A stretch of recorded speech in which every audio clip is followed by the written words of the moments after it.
Because ఇక్కడ ఎందుకు అంటున్నానంటే సురేంద్ర పేరు మొదటగా తెర మీదకి వచ్చింది. చాలా మంది అనుమానం ఏంటంటే ఇక్కడ ఆల్రెడీ లోకేష్ కి ఆ అమ్మాయికి ఇద్దరికి మధ్య ప్రేమ వ్యవహారం ఉంది అనేది మొదటి నుంచి వస్తున్నటువంటి అనుమానం. కాబట్టి ఇద్దరి మధ్య కొన్ని రోజులుగా పంచాయతీ జరిగింది, ఇద్దరి మధ్య ఇకపై ఉండాలి, ఇకపై మీరు ఇలా ఉండకూడదు అనేటువంటి ఒక మాట కూడా వినిపించింది. ఎస్, నెక్స్ట్ క్వశ్చన్ ఏంటి? సో నెక్స్ట్ క్వశ్చన్ ఏంటి అంటే కనుక లోకేష్ ని కూడా రైట్ మరొక బ్రేకింగ్ అంతా ఈ అంశం పైన గండికోట రహస్యం పైన నా కొలీగ్ నందు జాయిన్ అవుతున్నారు. నందు, మరొక బ్రేకింగ్ తో అందుబాటులో ఉన్నారు. ఎస్ నందు. మనోజ్, మనం ప్రతిరోజు డిస్కస్ చేస్తూనే ఉన్నాం ఈ అంశానికి సంబంధించి.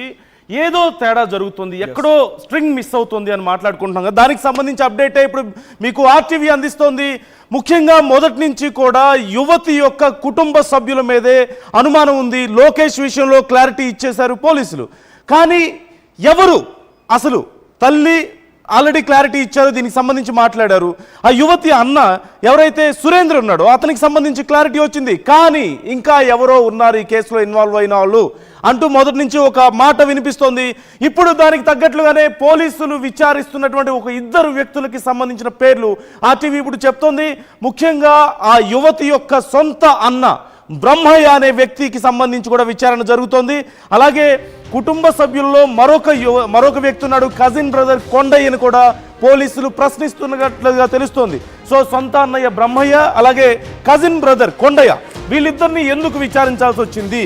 అసలు వీళ్ళిద్దరి పేర్లు ఇప్పుడు దాకా మనకు తెర మీదకి రాలేదు. బికాస్ గతంలో మనం చూస్తే 2-3 రోజుల క్రితం కూడా కొండయ్య పేరు తెర మీదకి వచ్చింది. కొండయ్య సిగ్నల్ ట్రేసింగ్ చేయడం వల్ల అక్కడ కనిపించాడు, ఆ చుట్టుపక్కల పరిసర ప్రాంతాన్ని కూడా కలే తిరిగినట్టుగా ఉందని చెప్పి కొండయ్య పేరుతో పాటుగా సొంత సోదరుడు బ్రహ్మయ్యని కూడా ప్రస్తుతానికి పోలీసులు విచారిస్తున్నట్టు తెలుస్తోంది. మీరు గమనించండి, ముందుగా లోకేష్ పేరు మనం వచ్చింది, ఆ తర్వాత సురేంద్ర, ఆ తర్వాత కొండయ్య పేరు తెర మీదకి వచ్చింది. కానీ అరెస్ట్ చేయలేదు, విచారించలేదు. ఇప్పుడు తాజాగా కొండయ్యతో పాటుగా మరో వ్యక్తి సొంత అన్న బ్రహ్మయ్యని కూడా విచారిస్తున్నట్టు తెలుస్తోంది. సో ఇలా అనేక రకాలుగా ఉన్నాయి. సో ప్రస్తుతం నందు ఇద్దరం కంటిన్యూ చేస్తాం. బిఫోర్ దట్ ఒకసారి క్వశ్చన్స్ చూద్దాం. సో మనకు ఉన్నటువంటి అనుమానాలు ఏంటి, ఆ తర్వాత కొండయ్య బ్రహ్మయ్యని ఎలా విచారిస్తున్నారో మీకు చెప్పే ప్రయత్నం చేస్తాను. సో ప్రస్తుతానికి ఒకసారి క్వశ్చన్స్ చూస్తే ఇక్కడ చూడండి, యువతిని చంపింది కుటుంబ సభ్యులేనా అనేటువంటి ఒక అనుమానం కలుగుతోంది, ఇది ఇనిషియల్ గా. ఆ తర్వాత నెక్స్ట్ క్వశ్చన్, లోకేష్ ని కూడా చంపాలని అనుకున్నారా? ఎస్, లోకేష్ ని కూడా చంపాలనుకున్నారు. బికాస్ ఇద్దరు కలిసే గండిపేటకు సంబంధించి కలిసి వెళ్లారు. సో ఇద్దరు కలిసి వెళ్ళింది జూలై 14 ఉదయం 8:30 సమయంలో. సో లోకేష్ ని కూడా చంపాలని అనుకున్నారా? నిజంగా ఆ అమ్మాయిని చంపిన వారు లోకేష్ కూడా చంపాలనుకున్నారా? ఎస్, నెక్స్ట్ క్వశ్చన్ ఏంటి? నెక్స్ట్ క్వశ్చన్ చూస్తే 3 నెలల ముందు నుంచే రెక్కీ నిర్వహించారా? 3 నెలల ముందు నుంచే. ఇక్కడ ఎందుకు 3 నెలల ప్రస్తావన వస్తుందనంటే, ఆ సదరు అమ్మాయికి ఒక ఫోన్ ఉంటే ఆ ఫోన్ని కూడా పేరెంట్స్ తీసేసుకున్నారట. నువ్వు ఇకపై లోకేష్తో మాట్లాడడానికి వీల్లేదు, లోకేష్ని కలవడానికి వీల్లేదు, లోకేష్ ప్రస్తావనే రాకూడదని వారించి ఆ తర్వాత తన ఫోన్ని కూడా తీసుకున్నారట. ఆ తర్వాత అమ్మాయి ఇన్స్టాగ్రాముల్లో చాట్ చేస్తూ ఉండేది లోకేష్తో. అయితే ఆ ఫోన్ కూడా తన అమ్మాయి వల్ల అమ్మ ఫోన్ ఉపయోగించి లోకేష్తో చాట్ చేస్తూ ఉండేదట ఇన్స్టాగ్రామ్లో. Next question, here comes next question. చెప్పిన మాట వినకుండా లోకేష్తో తిరుగుతుందనే చంపేశారా? సో లోకేష్తో తిరుగుతుందనే, చెప్పిన మాట వినకుండా ఈ రకంగా ప్రవర్తిస్తోందనే విషయంలోనే ఈ రకంగా దారుణానికి ఒడిగట్టారా? ఇదొక క్వశ్చన్ కూడా రేజ్ అవుతోంది. ఎస్, ఇంకో క్వశ్చన్, ఫిఫ్త్ క్వశ్చన్ చూస్తే, అన్నే చంపి ఉంటే చెల్లిని ఎందుకు వివస్త్రంగా చేస్తాడు? నిజంగా ఒకవేళ అన్నే చంపి ఉంటే, అది సురేంద్ర కానివ్వండి, ఇప్పుడు ఇందాక నా కొలీగ్ నందు చెప్తున్నట్టుగా సొంత అన్న బ్రహ్మయ్య పేరు తెర మీదకి వచ్చిన, కజిన్ కొండయ్య పేరుకి వచ్చినా కూడా ఆ కుటుంబానికి సంబంధించిన వాళ్ళే. నిజంగానే లోకేష్తో తిరగడం తమకి ఇబ్బందిగా ఉంది, తమ పరువు పోతుందని భావిస్తే కనుక డైరెక్ట్గా వాళ్ళు కొంత ఇబ్బందులకు గురి చేసి నిజంగా పగ, ప్రతీకారాలు, ఆవేశంలో తనని హతమారిస్తే హతమార్చారు, ఒక డౌట్. అయితే అంతలా చేసి ఉన్నా కూడా ఎందుకు వివస్త్రంగా చేస్తారు? ఆ కుటుంబమే ఎక్కడైనా అన్న తన కూతుర్ని ఎంతలా పరువు గురించి ఆలోచించిన వివస్త్రంగా చేయడు కదా. సో వివస్త్రంగా ఎందుకు చేశాడనేటువంటి అనుమానం కూడా కలుగుతుంది. నిజంగా వాళ్ళే కనుక చేసి ఉంటే వివస్త్రంగా చేయడు కదా మరి అనేటువంటి ఒక అనుమానం కూడా ఉంది. నెక్స్ట్ క్వశ్చన్ ఏంటంటే, సుపారీ గ్యాంగ్తో యువతిని చంపేశారా? సుపారీ గ్యాంగ్ ఇంకేదైనా ఉందా? గండికోట రహస్యానికి సంబంధించి గండికోట ఆ పరిసర ప్రాంతాల మొత్తం కూడా ఆకతాయిలు, మద్యం సేవించేవారు, మాదక ద్రవ్యానికి అలవాటైన వారు, చిల్లరి మూకలు అక్కడ ఉన్నాయని చెప్తున్నారు. కాబట్టి వారిలో ఎవరికైనా ఈ రకంగా అక్కడికి వచ్చారని ఇన్ఫర్మేషన్ తెలుసుకొని వారితో ఈ పని చేయించారా? లేకుంటే చివరిగా 8 రోజులు గడుస్తూ ఉన్న నెక్స్ట్ క్వశ్చన్, 8 రోజులు గడుస్తున్నా నిందితులు ఎవరో ఎందుకు తేల్చట్లేదు? ఇక్కడ అన్ని ఫింగర్స్ అన్ని కూడా డైరెక్ట్ గా పోలీసులకే. అక్కడ ఎస్పీ అశోక్ కుమార్ కానివ్వండి, డిఐజీ స్థాయి ప్రవీణ్ కానివ్వండి, వాళ్ళ వైపే వేలు చూపించాల్సిన పరిస్థితి వస్తుంది. బికాస్ ఒక కేసుని 8 రోజులుగా ఛేదించలేకపోతున్నారంటే ఎటువంటి అనుమానాలు ఉంటాయి? అసలు ఆ రోజున జూలై 15 వాళ్ళు వచ్చిన తర్వాత ఆ తర్వాత నుంచి వాళ్ళంతా కూడా డిఐజీ కూడా చెప్పారు, ఎస్ మేము ఇక్కడ సంఘటనా స్థలానికి వచ్చాను. సంఘటనా స్థలానికి వచ్చిన తర్వాత డైరెక్ట్ గా అసలు ఎందుకు మాకు ఛేదించాము, త్వరలోనే ప్రవేశపెడతానన్నాము, ప్రెస్ మీట్ పెడతానన్నాము, ఎందుకు పెట్టలేకపోయాము? ఇలా అనేక అనుమానాలు ఉన్నాయి. నా కొలీగ్ నందు మళ్ళీ మనతో జాయిన్ అవుతున్నారు. నందు, ఎస్ వెల్కమ్. సో నందు జాయిన్ అయ్యారు. సో అసలు ఏం జరిగి ఉంటుంది, ఎలా జరిగింది అనేది కూడా మనం మాట్లాడదాం. నందు మనోజ్, ఇక్కడ 2 విషయాలు మనం రెగ్యులర్ గా డిస్కస్ చేస్తున్న వాటిలో ఒకటి, పోలీసుల దగ్గర క్లియర్ గా సమాచారం ఉంది అని చెప్పి 2వ రోజే వాళ్ళు కన్ఫర్మ్ చేశారు. కానీ దానికి సంబంధించి ఎందుకు క్లారిటీ ఇవ్వడం లేదు అనేది ఒక ప్రశ్న.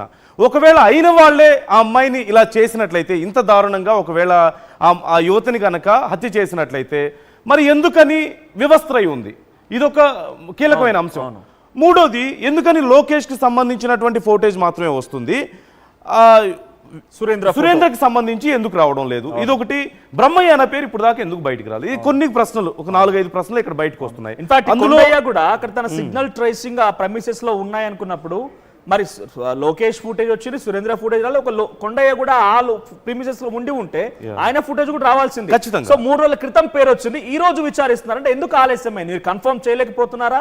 కన్ఫర్మేషన్ రాలేదు కాబట్టి విచారించలేదా? ఇలా కూడా అనుమానాలు ఉన్నాయి. సో నిజంగానే ఆ ఆలయానికి సంబంధించి అంత ఎత్తైనటువంటి ప్రదేశం, సుమారు 20-25 ఫీట్స్ లో ఆ అమ్మాయి మృతదేహం లభించింది కాబట్టి, సో నిజంగా చేసిన వాళ్ళైతే కనుక తన కూతురునే లేకపోతే తన కుటుంబీకులు చేసి ఉంటే నిజంగా అమ్మాయిని వివస్త్రంగా చేయడం, ఆ తర్వాత తీసుకొచ్చి పడేయడం, సో అక్కడ ఎక్కడ కూడా ఒక్క సీసీటీవీ కెమెరాలో కూడా రికార్డ్ అవ్వలేదు. సో ప్రజెంట్ దీనిపై ఎలా ఒకసారి మనకున్నటువంటి ప్రశ్నలు కొంచెం ఎలాబొరేట్ చేసే ప్రయత్నం, డీకోడ్ చేసే ప్రయత్నం చేద్దాం. మొదటిగా మనం అనుకుంది, పోలీసుల దగ్గర సమాచారం ఉంది, క్లారిటీ వచ్చిందని చెప్పి ఎందుకని 8 రోజులు ఎందుకు ఆగాల్సి వస్తుంది అన్నప్పుడు, ఖచ్చితంగా పోలీసుల దగ్గర ఉన్నటువంటి క్లారిటీ అంటే ఏదైతే సమాచారం ఉందో అది కాదు, ఇంకా ఎక్స్టర్నల్ గా ఏదో సమాచారం దొరికింది, దాన్ని కూడా వాళ్ళు విచారించే ప్రయత్నం చేస్తున్నారు. సో అప్పుడు పోలీసులు ఏదైతే నిర్ధారణ వచ్చింది అనుకున్నారో అది నిర్ధారణ కాదు, ఇంకా ఏదో కొత్త పేర్లు, కొత్త సమాచారం వచ్చింది. నంబర్ 1 క్లారిటీ వచ్చేసింది. రెండోది, బ్రహ్మయ్య అనే పేరు ఇప్పటి వరకు ఎందుకు తెర మీదకి రాలేదు అనే ప్రశ్న ఇక్కడ ఉత్పన్నం అవుతుంది. సో దీనికి సంబంధించి ఖచ్చితంగా అంటే పోలీసులు సిగ్నల్స్ ని ట్రేస్ చేస్తున్నారు, ఎవరెవరు ఆ ప్రాంతాల్లో ఉన్నారో గమనిస్తున్నారు అన్నప్పుడు కొండయ్య అనే పేరు బయటకు వచ్చింది, కానీ బ్రహ్మయ్య అనే పేరు ఎందుకు బయటకు రాలేదు, ఇప్పుడు ఎందుకు బయటకు వచ్చింది, అసలు బ్రహ్మయ్యని విచారించాల్సిన అవసరం ఎందుకు వచ్చింది అనేది ఇది చాలా కీలకమైన అంశం. ఎందుకంటే కుటుంబ సభ్యులే ఒకవేళ ఇలాంటి దారుణానికి పాల్పడ్డారా, అంటే వాళ్ళు పాల్పడ్డారా, వాళ్ళకి తెలిసి జరిగిందా, ఈ 2 ప్రశ్నలు ఇక్కడ వచ్చినప్పుడు, ఒకటి కుటుంబ సభ్యులు ఈ దారుణానికి పాల్పడ్డారా అన్నప్పుడు సురేంద్ర అక్కడికి వెళ్ళాడు, సురేంద్రకి సంబంధించినటువంటి ఫోటేజ్ ఎక్కడ బయట పెట్టట్లేదు, లోకేష్కి సంబంధించిన ఫోటేజ్ బయట పెడుతున్నారు. రెండోది, ఇప్పుడు బ్రహ్మయ్య అనే పేరు కొత్త పేరు, అతను కూడా కుటుంబ సభ్యుడే. మూడోది, వ్యవస్థ ఉంది అనేది కుటుంబ సభ్యుల నుంచి డివియేట్ చేస్తున్నటువంటి అంశం మనల్ని, అంటే కుటుంబ సభ్యులు చేస్తే వ్యవస్థ ఎందుకు అవుతుంది అన్నప్పుడు, సరే వాళ్ళు చేయలేదు కానీ చేయించి ఉండొచ్చేమో అనేటువంటి ప్రశ్నను ఇక్కడ లేవనెత్తు. అంటే ఎవరైనా థర్డ్ పార్టీ ఇన్వాల్వ్ అయితే, సుపారీ గ్యాంగ్ ఇన్వాల్వ్ అయితే వాళ్ళకి ఇలాంటి ఎమోషన్స్ అన్ని ఉండవుగా, వీళ్ళు చెప్పిన పని చేయడం మాత్రమే, ఎలా చేశారనేది కూడా వాళ్ళకి అనవసరం, చేశారా లేదా అనేది మాత్రమే ఇక్కడ ఉంటుంది. మేబీ ఆ కోణానికి ఇది బలం చేకూర్చుతుంది అనడంలో సందేహం లేదు. మోర్ ఆఫ్ ఇక్కడ ఇటు సురేంద్రని కానీ సురేంద్ర ఫ్యామిలీ ఎక్కడుందో తెలియదు, అబ్స్కాండ్లో ఉన్నారు ప్రజెంట్ వాళ్ళు, కొన్ని రకాల ఒత్తిళ్ళ లేకపోతే వరుసగా మీడియా ఎక్కువ ఫోకస్ ఉండడమా, వీటన్నిటి కారణంగా వాళ్ళు అబ్స్కాండ్ అయ్యారనేది ఒక సమాచారం అందుతుంది, లోకేష్ ఫ్యామిలీ అందుతుంది. సో లోకేష్ ఫ్యామిలీని పక్కన పెడితే వరుసగా సురేంద్ర నిజంగానే కొంతమంది సుపారీ గ్యాంగ్ చేత చేయించే అవకాశం కనుక ఉంటే, సో అది ఆ రోజే రెక్కి నిర్వహించే అవకాశం, బికాస్ ఆ అమ్మాయి ఎవరికి చెప్పకుండా వెళ్ళిపోయింది, అంటిల్ ఆర్ అన్లెస్ కాలేజ్ నుంచి ఆ తండ్రికి ఇన్ఫర్మేషన్ వచ్చేంత వరకు అసలు అమ్మాయి ఎక్కడుందో తెలియదు. సో ఆన్ ది స్పాట్ లో అంత ఇమీడియట్ గా సుపారీ గ్యాంగ్ ని హైర్ చేసుకుని ఉండే అవకాశం ఉందా? అంటే ముందుగానే హైర్ చేసుకున్నాడు, ఈ కోణంలో చూడు, లోకేష్ తప్పించుకొని వెళ్ళిపోయాడా? అంటే ముందటి నుంచి వాళ్ళని ఫాలో అవుతూ ఎవరైనా చేశారా? నిజంగా ఫాలో అయినా కూడా రెక్కీ గ్యాంగ్, సుపారీ గ్యాంగ్ ఉండి ఉంటే మొదటి నుంచి ఫాలో అయ్యేవాళ్ళు. గండికోటలో సురేంద్ర వచ్చిన తర్వాత, సురేంద్ర తర్వాత ఎక్కడో చోట ఈ సుపారీ గ్యాంగ్ కదలికలు ఉండేవి. చివరిగా అమ్మాయి 12 గంటల సమయంలో ఒంటరిగా రంగనాథ స్వామి ఆలయం దగ్గర కనిపించినప్పుడు కూడా వారి ఆచూకీ లభించేది. ఎక్కడ సుపారీ గ్యాంగ్ ఆచూకీ అనుమానాస్పదంగా ఎవరు కనిపించలేదు. సో ఒక నిజంగా సుపారీ గ్యాంగ్ ఉండి ఉంటే లోకేష్ తప్పించుకొని వచ్చాడా? కేవలం అమ్మాయి మాత్రం ఇచ్చి ఇక్కడ ఖచ్చితంగా ఈ కోణంలో మనం ఒకసారి ఆలోచిస్తే ఎలా ఆలోచించవచ్చు అంటే, ఖచ్చితంగా మొదటి నుంచి కూడా వీళ్ళ అమ్మాయి కుటుంబానికి లోకేష్ కుటుంబానికి మధ్యలో ఈ విషయం గురించి రప్చర్ అయింది. లోకేష్ ని చాలా సార్లు హెచ్చరించారు, వార్నింగ్ ఇచ్చారు. సో అయినా సరే వీళ్ళు కలిసి తిరుగుతున్నారన్న కోపం వీళ్ళ కుటుంబంలో ఉంది అనేది తెలుస్తుంది. సో అది పరువు కోసమా లేకపోతే చెప్పిన మాట వినకుండా మమ్మల్ని బాధ పెడుతుందన్న కోపంతో